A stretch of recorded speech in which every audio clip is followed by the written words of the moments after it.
let me start by saying that was so scary to experience. I wish this on nobody. I mean, it is the flu season, but at the same time, me being there for 3 days made me realize that people go through that every day in worst cases. And I'm just lucky, and not lucky, I'm blessed. God answer my prayers and you guys' prayers. So I appreciate every single one of you that prayed for my son and my family. It really means a lot. If it wasn't for God and you guys, probably wouldn't even be here. So this is how it started. I noticed that I was licking milk. If you guys don't know, I breastfeed, and I'm like, he hasn't ate. Like, he has been 3 hours, hasn't ate. Normally by the time he's already hungry. And I noticed that he was just sleeping and sleeping. He didn't want to get up. That's when I realized, I'm like, okay, something is wrong. So when I grabbed him, he was very hot. Have in mind that 30 minutes before that, he was fine. And that's the thing, guys. Now that I think about it clearly, it was more than 2 weeks that he had a fever. But the fever would go and come back and go and come back as like a day will pass by, and then the next day will be, you know, the fever. Then and another day he will be all jumping and smiling. So, you know, when you're a mother, I mean, honestly, my kids, when they get fever, 3 to 5 days. But then this time I just noticed it wasn't going away. So I started to get concerned and worried. Of course, I took him to urgent care. They just gave me some type of oatmeal for his eyes, because he had red eyes. So they just thought it was like an infection in the eyes. They didn't really check his body and everything. Like, I don't know. Sometimes I feel like clinics or even emergency rooms, they don't take you serious, because there are other people that go and they don't even have nothing serious. You know what I mean? So especially when they think that you're a first-time mom, they just think and assume that you're just exaggerating and just, you know what I'm saying? Like, I feel like I'm not the only one that feels this way. And when I went to an emergency room, they just said, hey, you know, this is common. There's a lot of kids having this. It's not the flu, but it's just fever. It's a cold.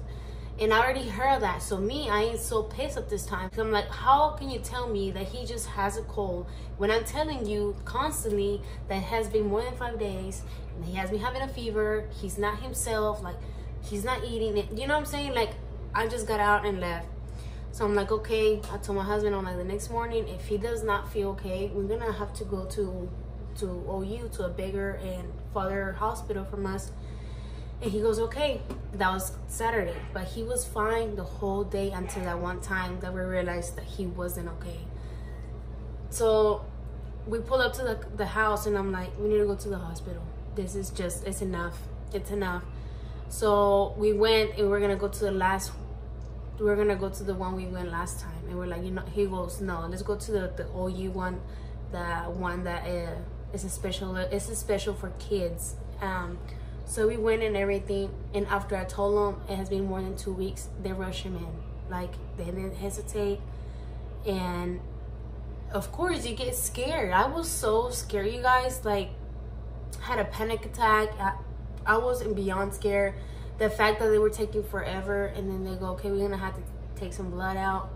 And I mean, everything is just like so fast, you know, you don't even know what to think. And you're just thinking the worst at the same time, and you're just like, well, you're praying. And at the moment that I posted that post, guys, I was crying. I was like, please, you know, like, God, don't let this be something really, really bad, because this is my babies, you know. I don't know, I just started the worst. But then the doctor comes in and he goes, okay, we're gonna have to do some lab tests. And obviously, he told me this. He goes, obviously you knew he had the flu. I don't know, why didn't you come in earlier? I'm like, what do you mean he had the flu? But whenever you went to the other hospital, we got the records and they told you that he has the flu. I'm like, first of all, they did not tell me that he had the flu. They just told me that he had a cold and fever or whatever. And that's it. They sent me home and they said to put Motrin and Tylenol every 3 hours. And that's what I have been doing. And I'm like, and I can bring you the discharge papers that does not say that he had the flu. So he saw how serious and mad at the same time I was. I'm like, can you just do something about it? So they did the lab test and all that, which we struggled so much to take blood out. And guys, I don't know if I'm the only one, but you know, you see your kids hurting, sometimes you do have to suck it up and just like whatever. But I swear I wanted to punch this lady because one, she was missing and blood squirting everywhere. Obviously she was a trainee, you know what I'm saying? And I don't know why I didn't do this sooner. Even my sister was like, why don't you tell her for her to stop? So whenever the last people came, there were like 6 people trying, because his veins were so thin they couldn't really get the blood out. And when the last people came, I'm like, are you guys experienced? Because, you know, yeah, people keep trying and they're not getting anything out. They're just squirting it everywhere. He's obviously hurting and you guys are even hurting even more. You know, I don't know. So when the doctor comes in after like 2 hours, he goes, we are concerned. My heart dropped. And I was like, oh my God, please. Like, I was just like, yeah, I lost it. I could just feel my freaking heart to my ass, literally. It was so horrible. Excuse my language, but when he said we're thinking that maybe he may have some lupus or a bone disease or a bone infection. It has to do something with his body. Something is not working for him as it should.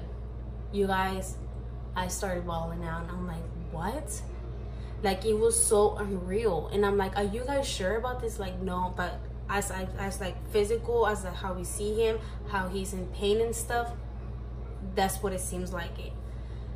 Ooh, guys, when you hear that with your children, like, you wish is you know, you're I don't know, it was horrible and everything. I was just like, oh my God.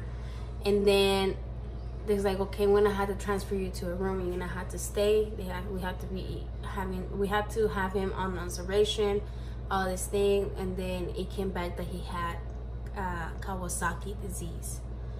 That it's like it starts with the flu, but then it attacks the heart in a way if you don't get it in time. And guys, if you have children under 5 years old, it is very contagious right now, at least in Oklahoma, and it's spreading out like crazy. They do not have a specific cure for it, like a medicine dedicated to that. So they just work with the blood cells and iron, and they try all kinds of things. This new thing that it's not an HIV. It sounds like it, but I'm so bad at names. But if you have your kid and you start seeing him with red eyes, his mouth is swollen and looks like strawberry type of thing, and it's just really red, looks like strawberry, and like little, you know how the seeds, that's how he looked. The fever up and down, going, never goes down. More than 6 days or 7 days, he has to have the Kawasaki or even a rash too. So if you have kids under 5, make sure you stay, you know, alert with that disease. It's very scary because you don't know at this point what's gonna happen. But thank the Lord and you guys that prayers can conquer everything, in faith and hoping, you know, with God. So grateful to have my baby home. It's amazing. I don't know what I would do, you know, if anything went bad, you know, I don't know. And I know you guys didn't see that coming, of me cleaning the hospital, but it was dirty and it was very small. So it's not the only time that I cleaned that room. I cleaned it so multiple times because I have kids, you know. And my husband was like, why don't you just record it? You should record it. You should do it. You should do it. I'm sure they're gonna like it. And I'm like, let me just do it. I'm like, I look horrible, but you guys focus on the cleaning, not on the person. So yeah, but I hope you like this video, guys. And I just want to say I'm very thankful to have you in my journey, in my life. You are the best people ever. Whew. It was just scary. We spent the time, we stayed like for 3 days, since late Sunday all the way to Wednesday. So it was quite some time. It was frustrating. It was crazy, but God is amazing, you know. And stay tuned, guys, because this house is all over the place and it's getting me anxious for me to clean it, but I'm gonna clean it whenever I do the video, because I don't want to clean and then whenever I clean it's not gonna be that clean. I don't know if I explain myself. I'm talking way too much. This video is already so long, but stay tuned for a cleaning video. Thank you for riding with me. I appreciate it. I hope you have a nice night or day wherever you're watching this, and I love you guys. I'll see you and catch you on my next one.